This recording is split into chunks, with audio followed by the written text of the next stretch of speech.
આપણો દેવાંગ એના સાહેબ સાથે ફોરેન મીટિંગમાં ગયો ને 15 દિવસ થઈ ગયા છે, હજી ન થયો. ક્યારે આવશે એ?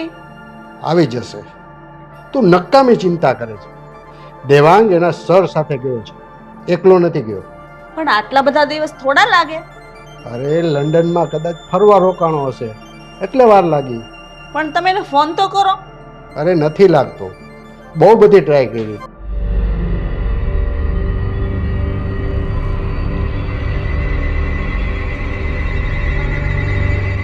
લ્યો હવે એને જ પૂછો. આંટી, શું પૂછવું છે? બેટા, આ તારા પપ્પા અને મારો દીકરો દેવાંગ એ 15 દિવસથી લંડન ગયા છે, એના કઈ સમાચાર ખરા? પણ આંટી, તમે આવું કેમ પૂછો છો? મારા પપ્પા ઘરે આવ્યા એને તો 2 દિવસ થઈ ગયા.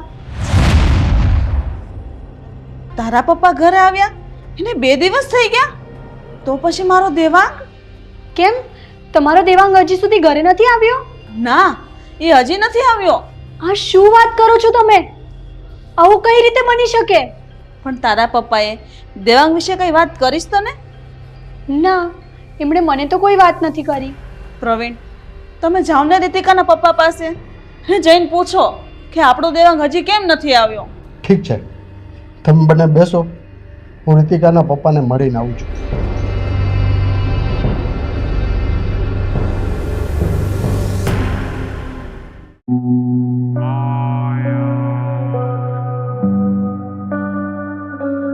આવો આવો પ્રવીણભાઈ, આવો, બેસો.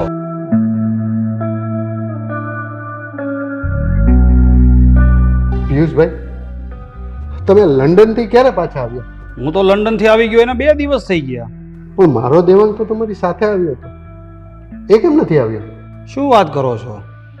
તમારો દેવાંગ ઘરે નથી આવ્યો? ના, નથી આવ્યો. ક્યાં છે ને મારો દેવાંગ? પ્રવીણભાઈ, તમારા દીકરા દેવાંગને હું લંડનમાં રઝળતો મૂકીને આવતો રહ્યો છું. તમે દેવાંગને લંડનમાં એકલો મૂકીને આવ્યા? પણ કેમ? કારણ કે પ્રવીણભાઈ, તમારો દીકરો મારા માથાનો દુખાવો બની ગયો હતો. મારી કંપનીના બધા વર્કરને ભડકાવીને હડતાલ પડાવતો હતો. મારા માથાનો દુખાવો બની ગયો હતો, એની જ મનમાની ચલાવતો હતો. અરે પણ પિયુષભાઈ, આવું થોડું કરાય. અરે તમને ન પોસાતું હોય તો ના પાડી દેવાય, દેવાંગને છૂટો કરી દેવાય. હું ઈચ્છું ને તો પણ તમારા દીકરાને છૂટો કરી શકું એમ નહોતો, કારણ કે તમારો દીકરો બધા વર્કરનો માનીતો બની ગયો હતો, મારા માથાની સૂળ બની ગયો હતો, અને હું એને મારી સાથે લંડન લઈ ગયો અને રઝળતો મૂકી દીધો. અને એટલું જ નહીં, એનો પાસપોર્ટ પણ મેં ગુમ કરી દીધો છે. પિયુષભાઈ, તમે આટલી હદે ક્રૂર માણસ છો ને એ મને ખબર નહોતી. હું તમારી વિરુદ્ધ પોલીસ કમ્પ્લેન કરી દઈશ.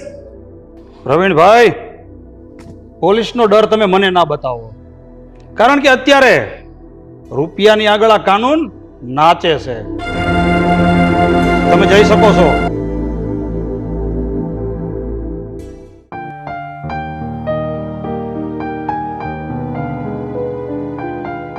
કોણ જાણે મારો દીકરો ક્યાં હશે, શું કરતો હશે, એ ઘરે પાછો કેવી રીતે આવશે.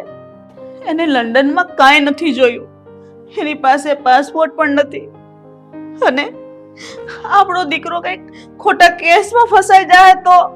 રાધા, તું જરાય ચિંતા કરમાં. હું હમણાં જ પોલીસ સ્ટેશનમાં જઈને કમ્પ્લેન કરી દઉં છું. પોલીસ કેન્દ્ર સરકારની મદદથી લંડનની પોલીસનો કોન્ટેક્ટ કરી અને આપણા દેવાંગને શોધી લાવશે. મને ડર લાગે છે પ્રવીણ, આપણો દીકરો ઘરે પાછો નહીં આવે તો? રાધા રાધા, આમ હિંમત હારી જવાથી કઈ નહીં વળે. આપણે હિંમત રાખવી જ પડશે.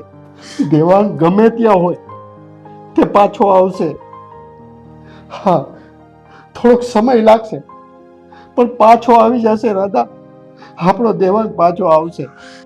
તમે અત્યારે જ પોલીસ સ્ટેશને જાઓ અને અત્યારે જ ફરિયાદ નોંધાવી દો. ઠીક છે, તું બેસ, હું હમણાં જ પોલીસ સ્ટેશનમાં જઈને કમ્પ્લેન કરી આવું.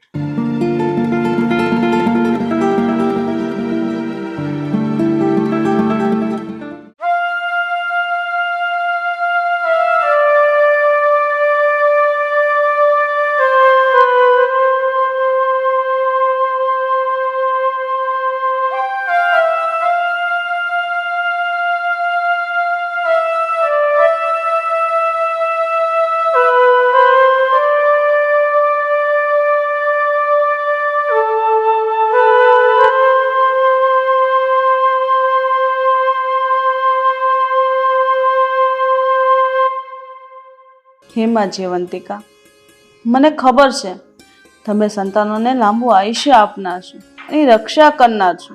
માડી, મારો દીકરો વિદેશમાં અટવાણો છે. માં, એને વિદેશમાં કાંઈ દશ નહીં હોજે. એને રસ્તો દેખાડમાં, એને ઘરે પાછો લાવી દે. માડી, એને ઘરે પાછો લાવી દે.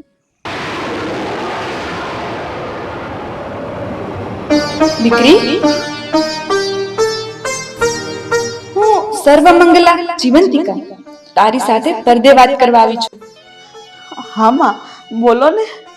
મને ખબર છે તારો દીકરો પરદેશમાં અટવાઈ ગયો છે, એ ભૂલો પડ્યો છે.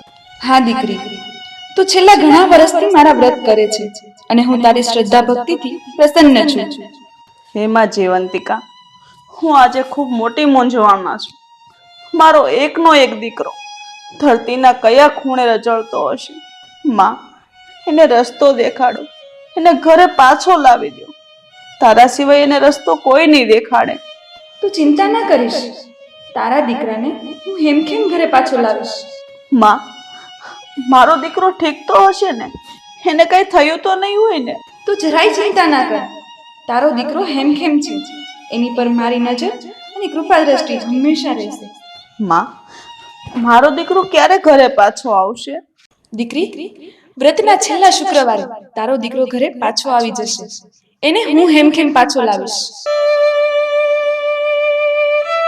માં, તારો લાખ લાખ ઉપકાર માનો ને એટલો ઓછો છે.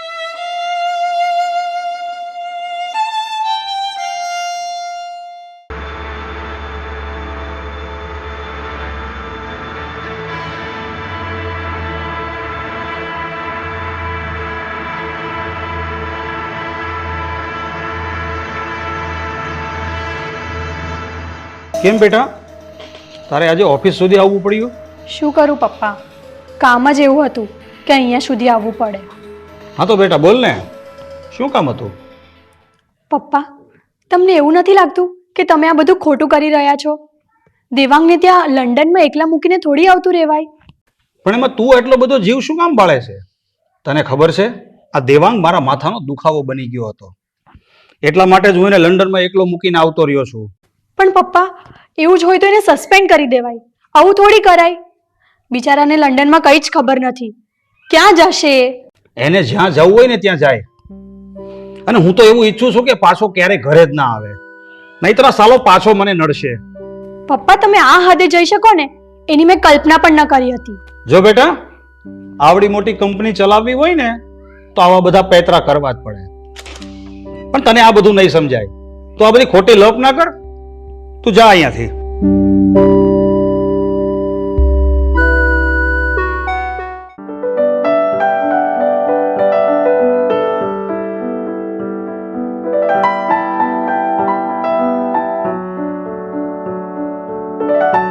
માં, તે કીધું હતું ને કે તારો દીકરો વ્રતના છેલ્લા શુક્રવારે ઘરે પાછો આવી જશે.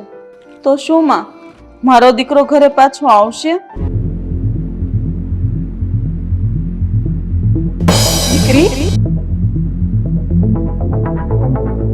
દીકરી, મારા પર વિશ્વાસ રાખ, મારો બોલ ક્યારેય નહીં ફરે.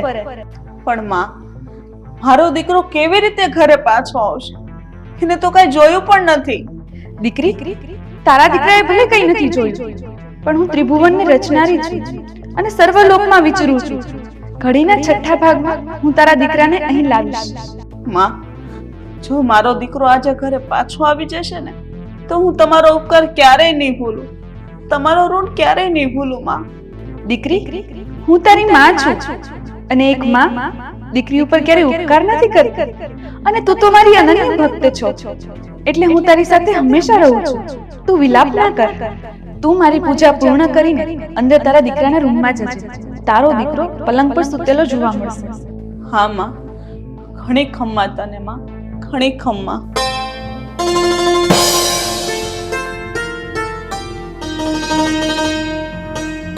જય માં જીવંતિકા.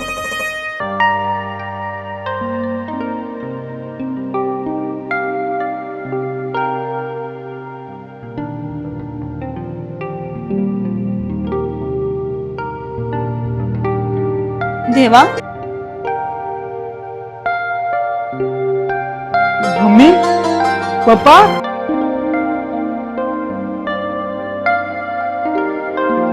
હું ક્યાં આવી ગયો? હું તો લંડનમાં હતો ને.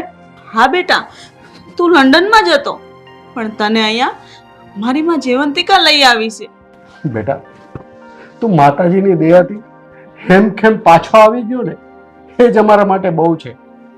અને બેટા, તારી સાથે જે કંઈ બન્યું છે ને, એ બધી જ અમને ખબર છે. મમ્મી, પપ્પા, મને તો કંઈ જ સમજાતું નથી. હું હમણાં થોડી વાર પહેલા જ લંડનમાં સૂતો હતો ને અહીંયા કેવી રીતે પહોંચી ગયો? બેટા, આ બધી જયવંતિકામાંની લીલા છે, તને નહીં સમજાય. પણ તું જ્યારે ગુમ થઈ ગયો ને, ત્યારથી હું જયવંતિકામાંના વ્રત કરું છું.